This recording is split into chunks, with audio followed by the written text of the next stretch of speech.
Hi there, and thank you for going through my presentation, meeting me at the end here. This is the book that you would hopefully have been referencing the whole time.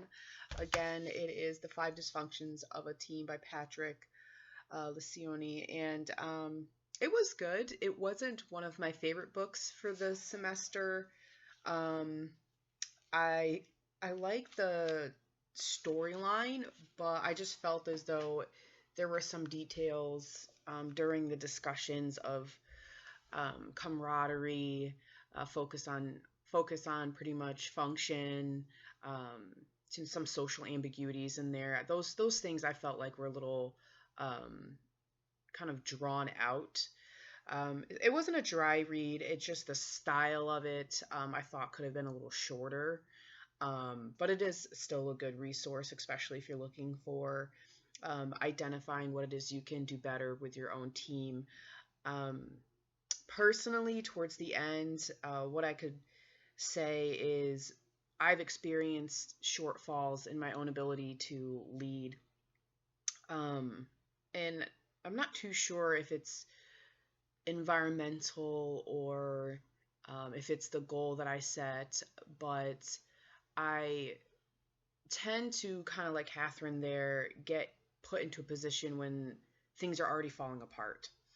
I get hired so many times for that one reason. People are quitting, things get broken, policies become, changed, and all of a sudden I'm looking to get a job and I get hired and the place is a mess. That I'm just referring to anywhere from my cooking experience to my retail experience, to working with children. I mean, for some reason, I am called into the middle of chaos, and it's kind of exhausting. Um, so, but where I think I lack in those situations is my ability to express myself in a manner that is not overstepping my boundaries and offensive to those who are already established in leadership. Um, a part of me in my heart, if I'm being honest, doesn't really care. Because if you're going to hire me on and I'm trying to help you as an owner solve your problems, then that part of me that doesn't care says, well, you're hiring me to do something you yourself don't want to do. And then, kind of give me the room to do that. The other portion says, be patient, understand that your day-to-day hustle and bustle with your job is in your control, and the other things, the bigger things, those decisions are not yours to make.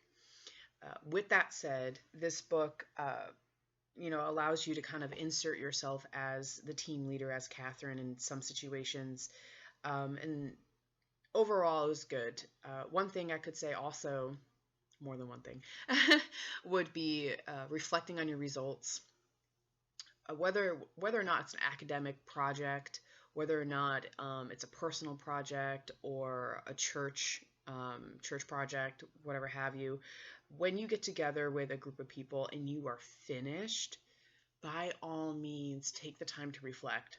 And the one thing I could say about that as a hobby, and I haven't played billiards pool in a while. I love playing pool, but the one thing that always helped me in my game was when you take a shot down on the table, stay in your position, hold your position. For example, that statement can be made also when you're playing baseball. When you swing that bat and you follow through, freeze. You're going to look like a mannequin, but there's a reason for it. Because not every swing is going to be the same. And if you end up messing up or succeeding, you're going to want to focus on your form. So with that said, focusing on your results allows you to look back and say, how did we get here? And also it would say, how did we miss the mark? So I appreciate that commentary by Patrick in this book. Like I said, other than the little bit of criticism I have with it being a little drawn out in some areas, it was actually pretty good. So overall, thank you for reaching the conclusion of my presentation. Hopefully you can find that some key points were interesting enough to really pick up the book and use it for your everyday application or for your church as well. Thank you so much and stay blessed.